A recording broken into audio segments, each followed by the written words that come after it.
نحمده ونصلي على رسوله الكريم اما بعد فاعوذ بالله من الشيطان الرجيم بسم الله الرحمن الرحيم الف لام میم صاد كتاب انزل اليك فلا يكن في صدرك حرج منه لتنذر به وذكرى للمؤمنين صدق الله العظيم رب اشرح لي صدري ويسر لي امري واحلل عقدة من لساني يفقهوا قولي آمین یا رب العالمین۔ محترم سامعین گرامی اور حاضرین مجلس، السلام علیکم ورحمۃ اللہ وبرکاتہ۔ بحمدہ تعالی آج تراویح مع خلاصہ مضامین قرآن کا چھٹا روز ہے، اور اللہ سبحانہ و تعالیٰ کا جتنا شکر ادا کیا جائے کم ہے کہ اس نے ہمیں ان مبارک راتوں میں قرآن مجید کو سیکھنے اور سمجھنے کا موقع فراہم کیا۔ کل ہم نے سورۃ الانعام مکمل کر لی تھی اور آج سورۃ الاعراف سے آغاز کر رہے ہیں۔ سورۃ الاعراف 24 رکوعات پر مشتمل ایک مکی سورہ ہے۔ سورۃ الاعراف کے پہلے رکوع میں آگاہ کیا گیا کہ اللہ نے کئی قوموں کو ان کے گناہوں کی پاداش میں ہلاک کیا۔ جب تباہی آئی تو انہوں نے خود اعتراف کیا کہ ہاں ہم ہی ظالم تھے۔ یہ تو دنیاوی بربادی تھی، اصل عذاب روز قیامت ملے گا۔ اس روز فیصلہ کن شے نیک اعمال کا وزن ہوگا۔ جن کی نیکیاں زیادہ ہوں گی وہ کامیاب ہوں گے، اور جن کے نیک اعمال کم ہوں گے وہ دردناک عذاب سے دوچار ہوں گے۔ دوسرے رکوع میں قصہ آدم و ابلیس بیان ہوا۔ واضح کیا گیا کہ ابلیسیت اور آدمیت میں کیا فرق ہے۔ ابلیس نے تکبر کیا اور حضرت آدم علیہ السلام کو سجدہ کرنے کا حکم الہی توڑ دیا، اپنے جرم پر کسی ندامت کا اظہار بھی نہیں کیا۔ اس کے برعکس حضرت آدم علیہ السلام کو اللہ سبحانہ و تعالیٰ نے بڑائی عطا فرمائی۔ انہوں نے خود سے نہیں بلکہ ابلیس کے بہکاوے میں آ کر خطا کی۔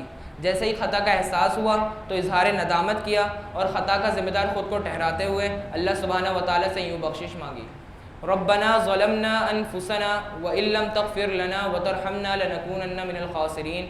اے ہمارے رب، ہم نے اپنی جانوں پر ظلم کیا، اور اگر تو نے ہمیں نہ بخش دیا اور ہم پر رحم نہ کیا تو ہم ہو جائیں گے نقصان اٹھانے والوں میں سے۔ اللہ میں آدمیت کی راہ پر چلنے کی توفیق عطا فرمائے، آمین۔ تیسرے رکوع میں آگاہ کیا گیا کہ اللہ نے انسان کو ایسا لباس دیا ہے جو اس کی ستر پوشی کرتا ہے اور اس کے لیے زیب و زینت بھی بنتا ہے۔ شیطان اور اس کا ٹولہ چاہتا ہے کہ انسان کو بے حیا کر دے۔ اللہ چاہتا ہے کہ انسان لباس میں تقوی کا اہتمام کرے، یعنی مکمل ساتر لباس پہنے جس میں اسراف یا تکبر ظاہر نہ ہو۔ اللہ سبحانہ و تعالیٰ میں ہر طرح کی بے حیائی سے محفوظ فرمائے، آمین۔ چوتھے رکوع میں بیان کیا گیا کہ اللہ نے جو بھی پاکیزہ رزق اور زیب و زینت کی اشیاء بنائی ہے اسے ہرگز حرام نہ ٹھہراؤ۔ حکم یہ ہے کہ حلال طریقے سے انہیں حاصل کیا جائے اور ان سے شریعت کے مطابق استفاضہ کیا جائے۔ اس رکوع میں خبردار کیا گیا کہ اگر اولاد کی صحیح دینی تربیت نہ کی جائے تو وہ اولاد جہنم میں جانے کے بعد اللہ سبحانہ و تعالیٰ سے بدعا کرے گی کہ ہمارے باپ کو دگنا عذاب دیجیے، ان کی وجہ سے ہمیں یہ بربادی دیکھنی پڑ رہی ہے۔ اللہ فرمائے گا کہ تم سب کے لیے دگنا عذاب ہے۔ پانچویں رکوع میں ارشاد ہوا کہ جو تکبر کی وجہ سے اللہ کی تعلیمات کو جھٹلاتے ہیں وہ جنت میں داخل نہیں ہو سکیں گے جب تک کہ اون سوئی کے ناک ثنا گزر جائے۔ اس کے برعکس جو لوگ ایمان لائے، اچھے اعمال کیے، وہ جنت میں اللہ سبحانہ و تعالیٰ کی حمد اس طرح کر رہے ہوں گے، الحمدللہ الذی ہدانا لہذا وما کنا لنہتدی لولا ان ہدانا اللہ۔ کل شکر اللہ کے لیے جس نے ہمیں اس جنت تک پہنچنے کی ہدایت دی۔ ہم ہرگز ہدایت نہ پاتے اگر اللہ ہی ہمیں ہدایت نہ دیتا۔ اللہ جواب میں ارشاد فرمائے گا کہ جنت دراصل تمہارے اعمال کا بدلہ ہے۔ اسی رکوع میں اصحاب اعراف کا ذکر ہے۔ یہ وہ لوگ ہیں جن کی نیکیاں اور برائیاں برابر ہوں گی، نہ جنت میں داخل کی جائیں گے اور نہ ہی جہنم میں۔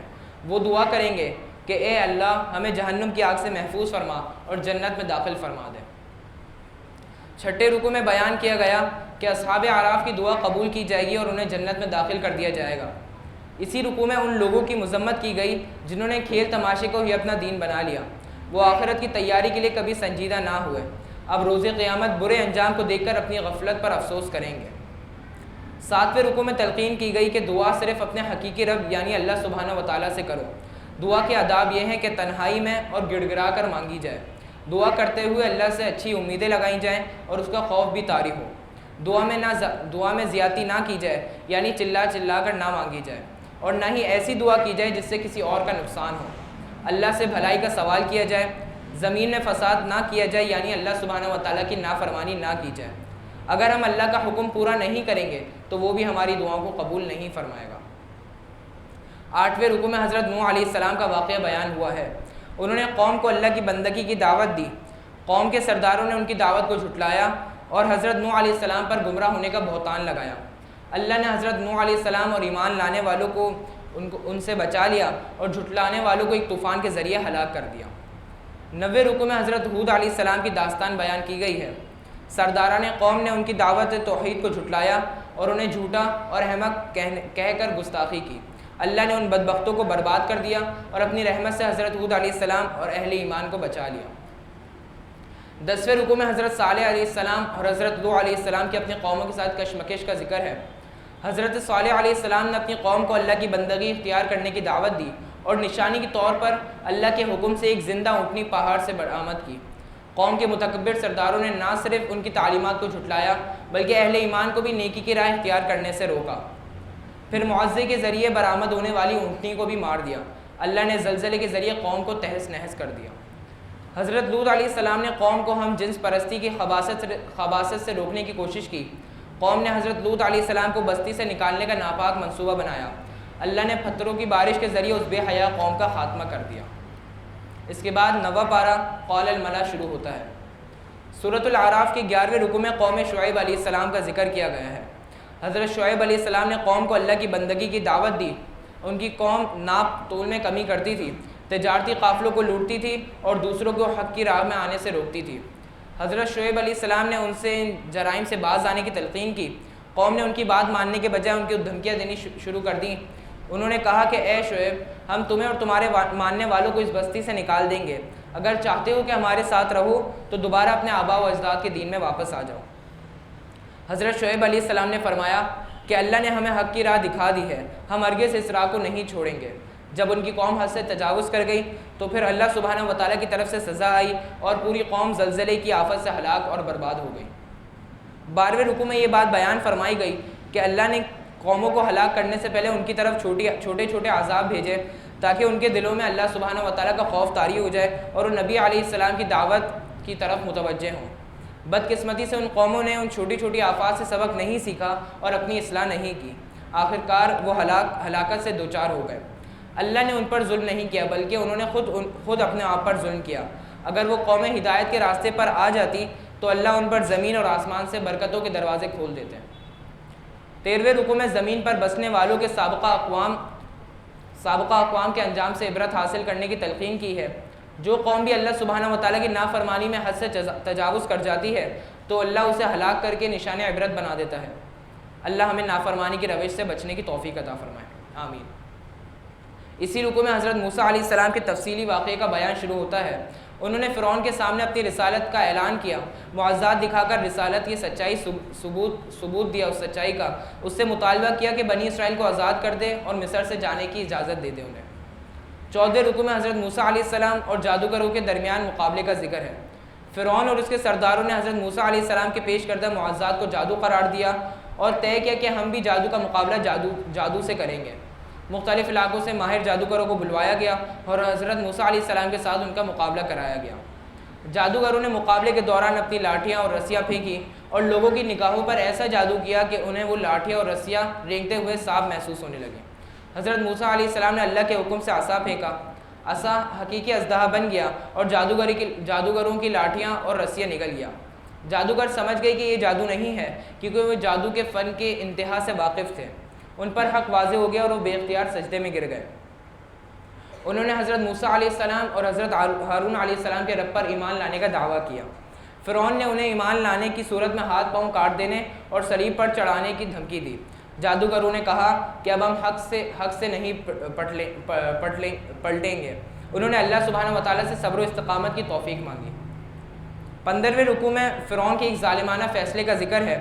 اس نے اعلان کیا کہ بنی اسرائیل کے بچوں کو ذبح کیا جائے گا اور عورتوں کو زندہ رکھا جائے گا تاکہ ان سے کام کرایا جا سکے۔ حضرت موسیٰ علیہ السلام نے اپنی قوم سے کہا کہ تم اللہ سے مدد مانگو اور صبر کرو، عنقریب وہ فرعون کو ہلاک کر دے گا اور تمہیں زمین کا وارث بنا دے گا۔ 16ویں رکوع میں بیان کیا گیا کہ اللہ نے آل فرعون پر کئی آفات بھیجیں تاکہ وہ گڑ گڑائیں اور اللہ سبحانہ و تعالیٰ کی طرف رجوع کریں۔ افسوس ایسا نہیں ہوا اور ان کی سرکشی بڑھتی چلی گئی۔ آخرکار اللہ نے انہیں سمندر میں غرق کر کے تباہ کر دیا۔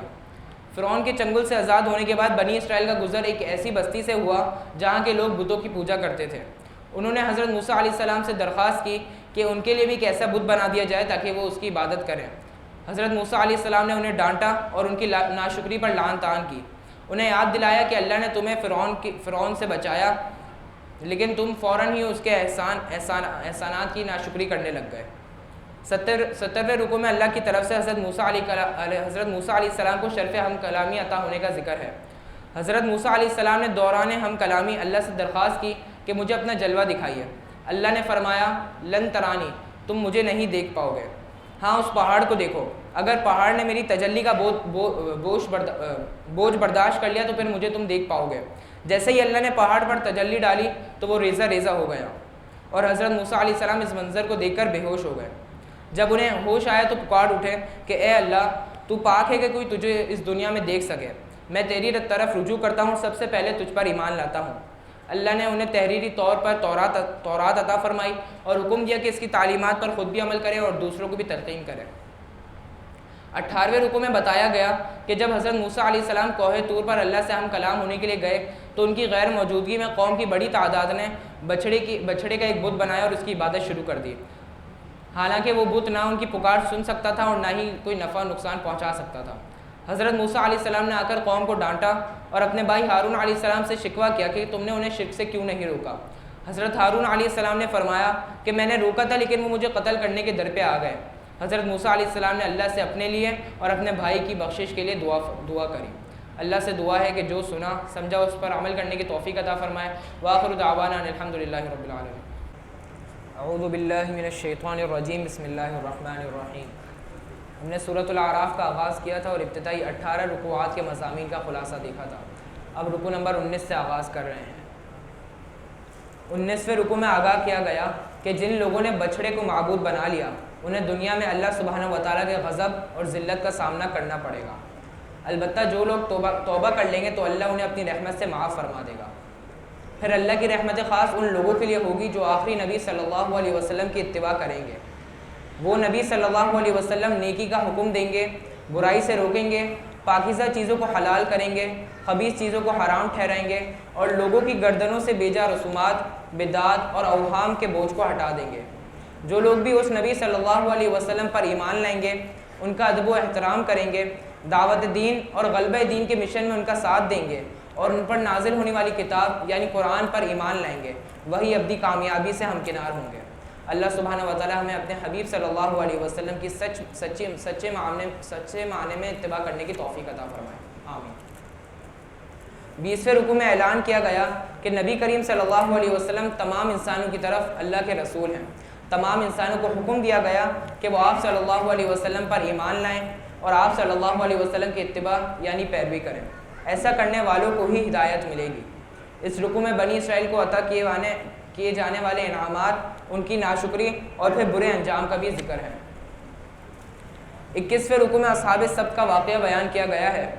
اصحاب سبت وہ تھے جنہوں نے سبت یعنی ہفتے کے دن کے ضابطے کی خلاف ورزی کی تھی۔ اللہ نے یہود کو حکم دیا تھا کہ سبت کا پورا دن میری عبادت اور ذکر میں بسر کرو۔ یہود کے قبیلے کی گزر بسر کا ذریعہ مچھلیوں کا شکار تھا۔ اس قبیلے کا ایک گروہ سبت کے دن دریا کے کنارے گڑھے کھودتا اور دریا سے گڑھوں تک پانی اور مچھلیاں آنے کا راستہ بناتا۔ اتوار کو وہ مچھلیاں پھر پکڑ لیتے تھے۔ بظاہر تو اس گروہ نے سبت کے دن نہ مچھلی پکڑی نہ ہی بیچی، لیکن حقیقت میں انہوں نے ہیلے کے ذریعے مچھلیاں پکڑی اور اس روز اللہ کی عبادت اور ذکر سے محروم رہے۔ ایک دوسرا گروہ تھا جو پہلے گروہ کو اس ہیلہ سازی سے روکتا تھا، اور ایک تیسرا گروہ تھا جو نہ ہیلہ کرتا تھا اور نہ ہی ہیلہ کرنے والوں کو روکتا تھا۔ وہ دوسرے گروہ سے کہتا تھا کہ ہیلہ کرنے والوں کو اس برائی سے نہ روکو ورنہ بستی میں جھگڑا پیدا ہو جائے گا، اللہ خود ہی نافرمانوں کو سزا دے دے گا۔ دوسرا گروہ کہتا کہ نہیں، ہمیں اللہ کے سامنے حاضر ہو کر جواب دینا ہے، ہم اس وقت کہہ سکیں گے کہ اے اللہ، آپ کی نافرمانی پر ہم چین سے نہیں بیٹھے۔ پھر ممکن ہے کہ شاید کسی وقت ہماری تبلیغ کی وجہ سے وہ ہیلہ کرنا اور اللہ سبحانہ و تعالیٰ کی نافرمانی کرنا چھوڑ دیں۔ جب ہیلہ کرنے والے باز نہ آئے تو اللہ سبحانہ و تعالیٰ کی طرف سے ان پر عذاب آیا۔ اللہ نے صرف ان لوگوں کو بچایا جو برائی سے روکتے تھے، جو غلط کام نہیں کر رہے تھے لیکن برائی سے روک بھی نہیں رہے تھے، انہیں بھی عذاب سے دوچار کیا، اس لیے کہ برائی سے نہ روکنا بھی ایک گناہ ہے۔ اس کے بعد جب ہیلہ کرنے والے حد سے گزرنے لگے اور انہوں نے عذاب سے بھی کوئی سبق نہ سیکھا تو اللہ نے ان کی صورتوں کو بندر سا کر دیا۔ 22ویں رکوع میں عہد الستو کا ذکر ہے۔ اس سے مراد وہ عہد ہے جو تمام انسانوں کی روحوں سے لیا گیا تھا۔ ان سب سے اللہ سبحانہ و تعالیٰ نے پوچھا کہ کیا میں تمہارا رب نہیں ہوں؟ سب نے اقرار کیا کہ اے اللہ آپ ہی ہمارے رب ہیں۔ اس عہد سے غفلت انسان کو شرف انسانیت سے محروم کر دیتی ہے۔ بطور مثال بنی اسرائیل کے ایک ایسے شخص کا ذکر کیا گیا جسے اللہ نے کرامات دی تھی، لیکن وہ شخص شیطان کی پیروی کرنے لگا اور رفتہ رفتہ اللہ کی فرما برداری سے محروم ہونے لگا۔ خواہشات نفس کی لالچ میں وہ اس انتہا کو پہنچ گیا کہ اسے کتے سے تشبیہ دی گئی۔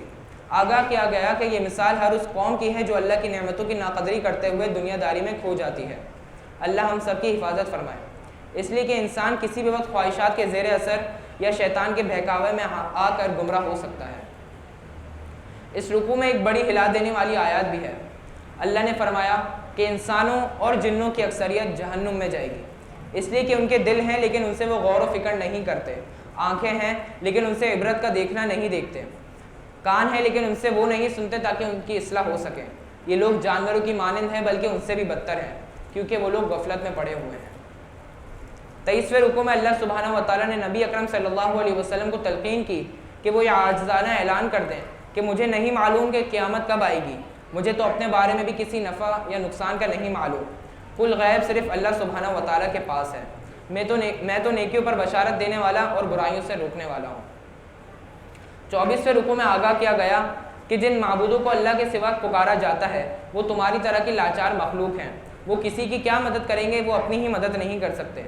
نبی اکرم صلی اللہ علیہ وسلم کو تلقین کی گئی کہ آپ صلی اللہ علیہ وسلم مشرکوں کی باتوں پر صبر کیجیے اور ان کی برائی کا جواب اچھائی سے دیجیے۔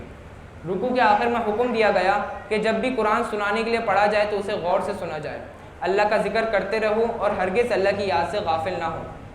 بتایا گیا کہ آداب ذکر یہ ہیں کہ جب بھی ذکر کیا جائے تو بغیر آواز بلند کیا جائے اور گڑ گڑاتے ہوئے، یعنی اللہ سبحانہ و تعالیٰ سے پوری توجہ کے ساتھ دعا مانگی جائے۔ اس کے بعد سورۃ الانفال کا آغاز ہوتا ہے جو کہ 10 رکوعات پر مشتمل ایک مدنی سورہ ہے۔ سورۃ الانفال کے پہلے رکوع میں اللہ نے بندہ مومن کا باطنی کردار واضح فرمایا کہ مومن تو وہی ہے کہ جب اللہ کا ذکر کیا جاتا ہے تو اس کا دل کانپ اٹھتا ہے، جب ان کے سامنے اللہ کی آیات تلاوت کی جاتی ہیں تو یہ آیات ان کے ایمان میں اضافہ کر دیتی ہیں، وہ اللہ ہی پر بھروسہ کرتے ہیں، نماز قائم کرتے ہیں، اللہ سے لو لگاتے ہیں، اللہ کی خوشنودی حاصل کرنے کے لیے اس کی راہ میں مال خرچ کرتے ہیں۔ بتایا گیا کہ ایسے کردار والے ہی پکے مومن ہیں، ان کے لیے اللہ سبحانہ و تعالیٰ کی طرف سے بخشش، رزق کریم اور بلند درجوں کی بشارت ہے۔ اس کے بعد اسی رکوع سے غزوہ بدر پر تبصرہ شروع ہو جاتا ہے۔ بدر سے قبل نبی اکرم صلی اللہ علیہ وسلم نے مسلمانوں کو اطلاع دی کہ ایک طرف سے قریش کا تجارتی قافلہ آ رہا ہے جس کے ساتھ صرف 50 محافظ ہیں، دوسری طرف سے قریش کا ایک بہت بڑا لشکر آ رہا ہے۔